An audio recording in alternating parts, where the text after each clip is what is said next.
आप सभी को नमस्कार। मैं हूं हितेश शर्मा। आज सुबह की चर्चा एक बहुत पुरानी लेकिन सत्य घटना से।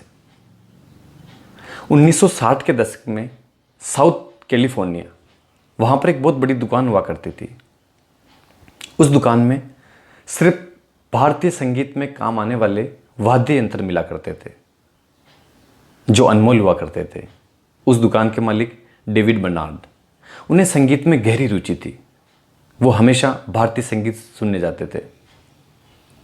एक दिन सुबह के समय एक भारतीय नौजवान, जो दिखने में भी साधारण था और जिसने कपड़े भी साधारण पहन रखे थे, वो दुकान के भीतर आया और वाद्य यंत्र को देखने लगा। उस साधारण नौजवान को देखकर कोई भी सेल्समैन उसके पास नहीं आया, लेकिन वहां पर काम करने वाली एक सेल्स गर्ल क्रिस्टीना, वो उस नौजवान के पास आई बड़े बेमन से। उसने पूछा, मैं आपकी क्या मदद कर सकती हूं? उस नौजवान ने कहा, मुझे सितार देखना है। क्रिस्टीना उस नौजवान को सितार दिखाने लगी। उसी समय दुकान के मालिक डेविड, वो भी भीतर आए।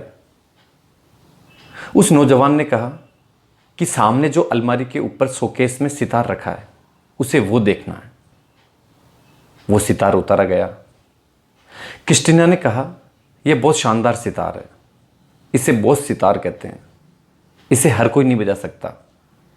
जब बड़े बड़े शो होते हैं तो इसे उपयोग में लिया जाता है।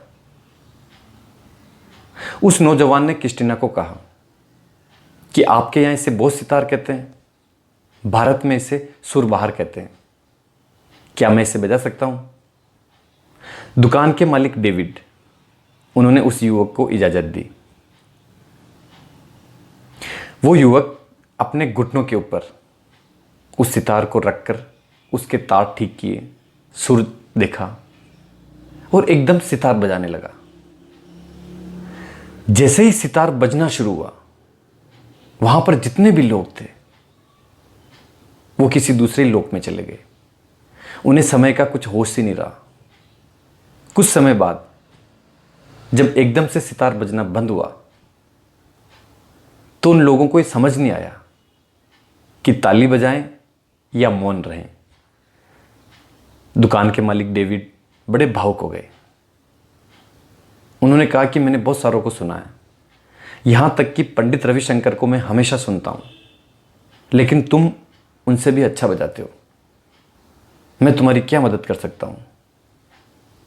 उस युवक ने कहा, मुझे ये सितार चाहिए।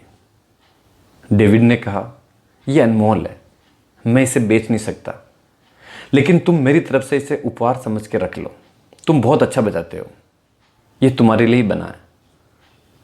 क्रिस्टीना जो पास में खड़ी थी, वो पास आई और बोली कि आप मुझे माफ करें, मैं आपको समझ नहीं पाई। मुझे आपको देखकर लगा कि कोई साधारण व्यक्ति होगा। मैंने बड़े बेमन से आपको सारे वाद्य यंत्र दिखाए। फिर कभी जीवन में आपसे मिलना हो कि नहीं, आप मेरे एक नोट पर कुछ लिखें। क्रिस्टीना ने अपनी जेब से एक नोट निकाला और सामने वाले व्यक्ति को दिया। उन्होंने उस पर कुछ लिखा और नीचे अपना नाम लिखा, सलील चौधरी, उस समय के युवा संगीतज्ञ।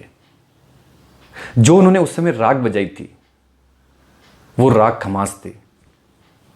उसके बाद जब वो भारत आए तो सुरबहार सितार का उपयोग करके एक संगीत की धुन बनाई और परख फिल्म में एक गाना बनाया, ओ बरखा बहार आई, जिसे लता मंगेशकर ने गाया। कहते हैं कि उस समय का सबसे अच्छा गाना था। आप अगर किसी से मिलते हैं या किसी को देखते हैं, तो उसके साधारण व्यक्तित्व या असाधारण व्यक्तित्व, उससे प्रभावित होने की जरूरत नहीं। जो उस व्यक्ति का काम है वो आपके सामने बोलेगा, जो उसके गुण है वो आपके सामने बोलेंगे।